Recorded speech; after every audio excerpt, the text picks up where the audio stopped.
Գյորջյան Կասկադ 60 ամիս փուլային վճարում բազմաթիվ առավելություններ։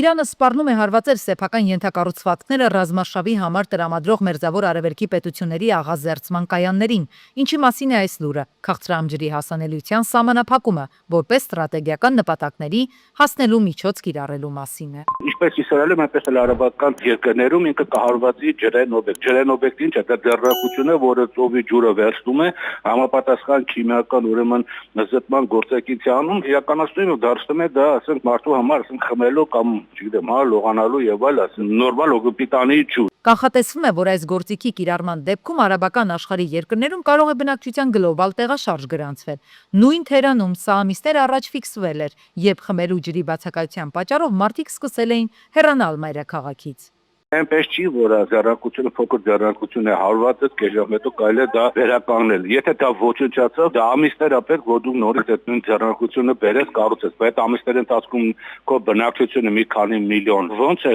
ջրից օգտվելու, հատկապես երբ որ բավականին շոկ իրավիճակ է, չկա ջուր։ Հայաստանը բարեբախտաբար չունի ջրի աղազերծման կայաններ, քաղցրահամ ջուրը մեզ մոտ առանց այդ էլ փասանելի է։ Վերականգնվող ջրի քանակը մեր երկրում ըստ Համաշխարհային բանկի տվյալների նախորդ տարի կազմել է 7.2 միլիարդ խորանարդ մետր։ Հայաստանում մեկ շնչին բաժին ընկնող վերականգնվող ջրի քանակը տարեկան 2600 խորանարդ մետր է։ Համաձայն եք, տպավորիչ թիվ է։ Այդ դեպքում ինչու հայաստանցի սպառողը այդ թիվը չի տեսնում գետնի վրա, ասենք իր հողը մշակելիս։ Ջուրը, որը մենք կուտակում ենք, նա չի մնում, գնում է ուրա գնում չգիտենք, կարող է լրացնում է ստորգետնյա ջրերի պաշարները, կարող է գնում է մեր շատ սիրելի կամ ոչ այնքան հարևանների մոտ։ Ջրերի կառավարման ցածր մակարդակը մատնանշող մասնագետներն առաջին հերթին նկատի ունեն անբարման համար անհրաժեշտ ենթակառուցվածքների բավարար լինելը։ Մի բան է, երբ երկրի մակերևույթին տարվա ընթացքում 7 միլիարդ խորանարդ մետր բարձրակարգ քաղցրահամ ջուր է գոյանում, այլ բան, որ դա գոնե մասամբ անբարել է պետք։ Ջրամբարները Հայաստանի ուժեղ կողմը չեն, եղածներն էլ ունի տարատեսակ խնդիր, որոնք հանգեցնում են ջրի մեծ կորստի։ 72 ջրամբար ունենք, շատ վաղուց չեն վերանորոգվել, կալմատաշ չի արվում, այդ անցքերի մեջ սրսկվում էր ցեմենտի լուծույթ, որը փակում էր հետո չորանալուց, պնդանալուց հետո փակում էր այդ խոռոչները եւ ջրի կորուստները պակասում էին։ Ջրամբարների քանակը բավականին քիչ է Հայաստանում, ի տարբերություն օրինակ հարևան Թուրքիայի, որը ըստ մասնագետների տարածաշրջանում ջրերի կուտակման քաղաքականություն է վարում, հարևաններին իր բռի մեջ պահելու համար։ Նույնն արվում է մեր սահմանագոտում, որտեղ արդեն երրորդ թուրքական ջրամբարի շինարարությունն է հասցվում ավարտին, որը օգտվելու է Արաքսի ջրերից։ Այս իրավիճակում Հայաստանն էլ պետք է նույն քաղաքականությունը որդեգրի։ Ասենք թե ջրամբարի պարունակությունը ընդունենք 30 միլիոն խորանարդ մետր։ Բայց այդ 30 միլիոնը մենք բոլորը չենք օգտագործում։ Գաղափար կա, նորմալ նպատորտի գարիզոն եւ կա մյորտվի գարիզոն, նորմալնից մինչև մյորտվին պետք է օգտագործես։ Իսկ մենք շատ հաճախ օգտագործում ենք մինչև վերջի կաթիլը, որը չի կարելի։ Համաշխարհային համապատասխան սանդղակով Հայաստանում մեկ տարի գոյացող քաղցրահամ ջրի քանակը համարվում է բավարար, քանի որ բարձր է մեկ անձի հաշվարկով 1700 խորանարդ մետր շեմից, սակայն մենք մոտենում ենք ջրային սթրեսի գոտուն, եթե հաշվի առնենք կլիմայական փոփոխությունները։ Արդարադատության նախարարի առաջարկով պլանավորվում է հանել թերթերում պարտադիր ծանուցումները, որոնք այլևս արդյունավետ չեն ապահովում մարդկանց տեղեկացվածությունը եւ առաջացնում են զգալի ծախսեր։ Փոխարենը առաջարկվում է բոլոր հայտարարություններն ու փաստաթղթային հրապարակումները հրապարակել Ազդարար AM պաշտոնական կայքում կամ համապատասխան կազմակերպությունների պաշտոնական ինտերնետային էջերում, ինչը կխնայի միջոցները, կբարձրացնի հասանելիությունը եւ կպաշտպանի հանրային գերակաշահը։ Պոլիկլինիկաներում որոշ նեղ մասնագետների կաբինետներ փակման վտանգի առաջ են։ Մասնավորապես ցածր դիմելիության ցուցանիշը դարձել է որոշումների հիմնական հիմքը, ինչը շատ մասնագետների կողմից դիտվում է որպես ոչ լիարժեք չափանիշ։ Առողջապահության ոլորտի փորձագետները զգուշացնում են, ինֆեկցիոն ծառայությունները ունեն լայն գործառույթներ, որոնք չեն արտահայտում միայն պացիենտների այցելությունների թվով։ Դրանք ներառում են կանխարգելում, վաղ ախտորոշում, համաճարակաբանական վերահսկողություն։ Այս մոտեցման պայմաններում կամ մտահոգություն, որ նեղ մասնագիտացված գործառույթները փոխանցվում են այլ բժիշկների, որոնք կարող են չունենալ համապատասխան խորացված գիտելիքներ։ Իրանք ուզում են մի քանի կենտրոններ թողեն մասնագիտացված, այն մանր-մունր, որ աշխատավարձ չտան եւ այլն, մաքրեն։ Այսինքն ամեն մի պոլիկլինիկա չի, որ փող ունենա ինֆեկցիանից կամ նեզներ մասնագետ, որ իրանք չեն կարա պահեն։ Մի քանի հատ ունենան կամ մեծ հիվանդանոցներում կամ իրանք ընտրյալ պոլիկլինիկաներում դրանք լինեն, որովհետեւ չի կարա որ չլինի։ Խաշմանդամություն ունեցող այն քաղաքացիները, որոնց անհատական ծրագրով ցուցված են տակդիրներ, այսուհետ կարող են ստանալ դրանք հավաստագրված կազմակերպություններից, ամսական 120 հատ, ընդհանուր արժեքը 36,000 դրամ։ Աշխատանքի եւ սոցիալական հարցերի նախարարը նշել է, որ սա էական թեթևացում կլինի ընտանիքների համար եւ ընդգծել, որ այլ աջակցող միջոցներ եւս ընդլայնվել են ուղղված սոցիալական պաշտպանության արդյունավետության բարձրացմանը։ Թափառող կենդանիների, մասնավորապես շների ստերջացմանն ու որդեգրմանը վերաբերող խնդիրները կկարգավորվեն օրենքով։ Ազգային ժողովը ընդունել է կենդանիների նկատմամբ պատասխանատու վերաբերմունքի մասին նախագիծը։ Մասնավորապես նախատեսվում է մարզկենտրոններում կառուցել 1-ից 3 կենդանիների կացարան, որտեղ կերակրվելու, բուժվելու կամ պահվելու են թափառող կորած կամ լքված կենդանիները։ Շնասերները նախագծի քննարկման ընթացքում մտահոգություն են հայտնել, որ դրանով ըստ էության կենդանիների քնեցման հիմքերը կարող են չարաշահվել։ Օրինագծի հեղինակները նշել են, որ օրենքի այն կետում, որտեղ թույլատրվում էր քնեցնել վարակիչ հիվանդություններ ունեցող կենդանիներին, ավելացվել է անբուժելի վարակիչ հիվանդություններ ձևակերպումը։ Օրենքի մեջ կետեր եւ ենթակետեր կան, որոնք կարող էին եւ պիտի փոխվեին, դրանք կլինեին շատ ցանկալի, որ ավելի, ոնց որ ասում են, մարդկային, ավելի բարիդրացիական վերաբերմունքի արժանանային ոչ միայն շները, առհասարակ կենդանական աշխարհը։ Հիմա արդեն ոնց որ պետական համակարգը կսկսի այդ ուղղությամբ աշխատել, այդ ժամանակ կհասկանանք էլի ինչքանով հկների, կենդանասերների եւ առհասարակ մարդկանց ոնց որ սրտից է, հա, այդ ամեն ինչը։ 2027-ի հունվարի 1-ից արգելվում է պոլիէթիլենային տոպրակների եւ սպասքի պարագաների գործածումը։ Ազգային ժողովը ընդունել է համապատասխան օրենք, որով որոշ բացառություններ արվում են աղբի տոպրակների, կափարիչով պլաստիկ շշերի եւ յուղի, մսի, հացահատիկի, փաթեթավորման պայուսակների համար։ Արգելքի խախտման դեպքում առևտրի եւ հանրային սննդի օբյեկտները նախազգուշացում կստանան, իսկ կրկնության դեպքում նախատեսված 100-ից 150,000 դրամ տուգանք։ Նախկինում նման արգելք նախատեսված էր, որ պետք է լիներ 2024-ի հունվարի 1-ից։ Երևանի մամուլի շենքի ապագայի վերաբերյալ վերջնական որոշում դեռ չկա։ Պետական գույքի կառավարման կոմիտեի տվյալներով համացանցում տարածվող պատկերները էսքիզային են, վերջնական տարբերակ դեռ հաստատված չէ։ Նախատեսվում է բազմաֆունկցիոնալ համալիրի վերանորոգում եւ հնարավոր է վերափոխում։ Շենքի քանդում չի նախատեսվում։ Ներկայումս շենքում գործող վարձակալների գործունեությունը չի փոխվել։ Փոփոխությունների դեպքում նրանք նախապես կտեղեկացվեն։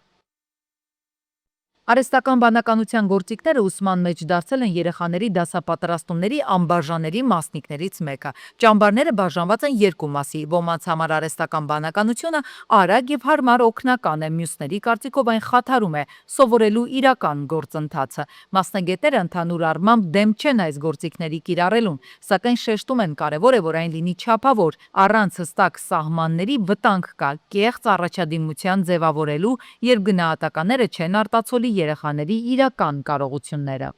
Երեխաները դրանով ըստ էության իրենց ուղեղը չեն աշխատացնելու, այլ աշխատացնելու են արհեստական բանականության ուղեղը, շակերտներում ասենք։ Նրանք արհեստական բանականությունը օգտագործում են կուրորեն։ Երեխաները օգտագործում են ինչպես օգնական, ինչպես հուշարար, որը ուղղակի անթույլատրելի է։ Մեր խնդիրն է դա օգտագործել արդյունավետ եւ այդ օգտագործման հնարավորությունները արհեստական բանականության արդյունավետորեն ինտեգրել կրթության համակարգ։ Մարդու իրավունքների պաշտպանը կոչ է արել իրավապահներին հնարավորության դեպքում ձեռնպահ մնալ անչափահասների ներկայությամբ ձերբակալություններից։ Եթե իրավական հիմքերի առկայության դեպքում խուսափել չի կարելի, ապա իրավասու մարմինների ներկայացուցիչները պետք է առաջնորդվեն երեխայի լավագույն շահով, ցուցաբերեն զգոնություն եւ որդեգրեն երեխայակենտրոն մոտեցում յուրաքանչյուրի դեպքում։ Սահմանադրական դատարանի դատավորների աշխատավարձի չափը կվերանայվի, որպես հիմնավորում առաջ է քաշվում այն հանգամանքը, որ աշխատավարձի ներկայիս չափը համարժեք չէ դատավորների բարձր իրավական կարգավիճակին, սահմանադրական լիազորությունների ծավալին եւ գործունեությանը բնորոշ պատասխանատվության ծավալին։ Մասնավորապես առաջարկում ենք Սահմանադրական դատարանի նախագահի, փոխնախագահի եւ Սահմանադրական դատարանի դատավորների համար օրենքով սահմանել հավելավճար դատավորի պաշտոնում աշխատանքային ստաժի համար։ Հաշվի առնելով, որ Սահմանադրական դատարանի դատավորները պաշտոնավարում են 12 տարի, հավելավճարը կգործի առավելագույնը 11 տարվա համար, սկսելով կիրառվել պաշտոնավարման երկրորդ տարվանից։ Այն կաճի փուլային սկզբունքով երկրորդ տարում կազմելով 20%, երրորդում 35%, իսկ չորրորդ տարվանից սկսած ամեն տարի ավելանալով եւս 10%-ով։ Ընդ որում հաշվարկներում կներառվեն նաեւ մինչ օրենքի ուժի մեջ մտնելը կուտակված աշխատանքային տարիները։ Նշեմ, որ 2026 թվականի համար Սահմանադրական դատարանի նախագահի, փոխնախագահների եւ 7 դատավորների մասով տվյալ պաշտոններում պաշտոնավարման դիմաց աշխատանքային ստաժի հիման վրա վճարվելիք հավելավճարի մասով ենթադրվում է 46 միլիոն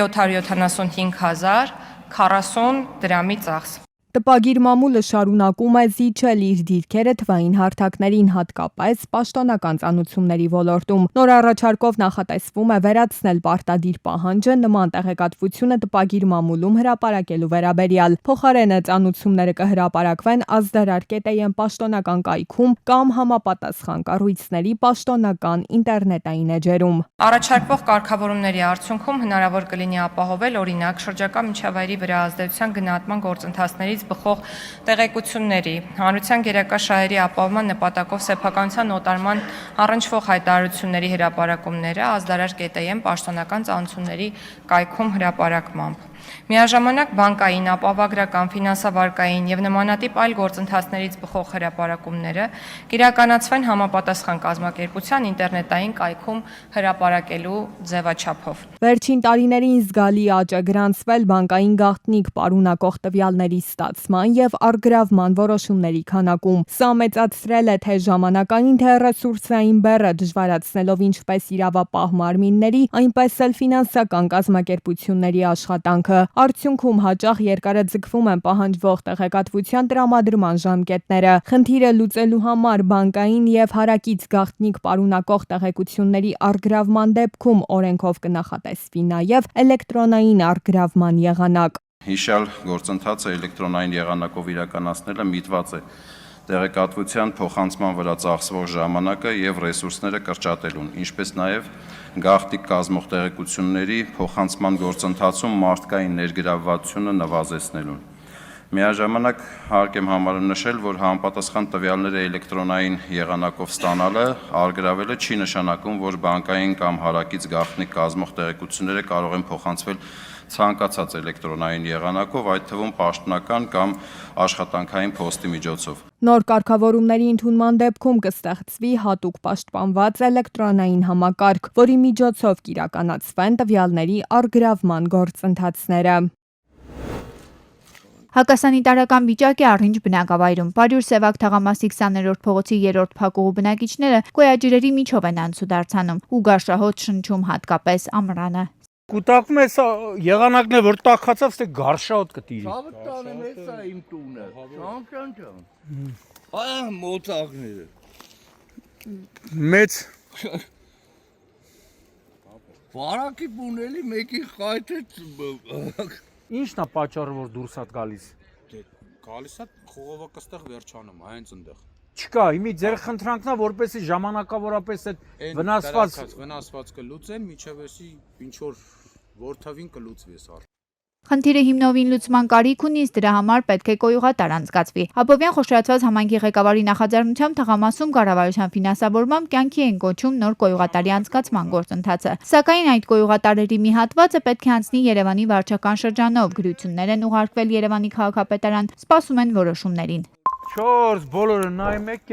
այն որ ասում է կեղտա ջրերի լճակներ է ստեղծված, տարբեր տեղեր, բայց այնտեղ շատ վարար դուրս է տալիս կեղտա ջուրը։ Ու մինչև այդ որոշումները կլինեն, Էդուարդ Բաբայանը հանձնարարել է, որ խնդիրը ժամանակավոր լուծի Առինջ համայնքի ղեկավարը։ Միջոցառումներ ձեռնարկվեն, սակայն դրանք եւս ուշանում են։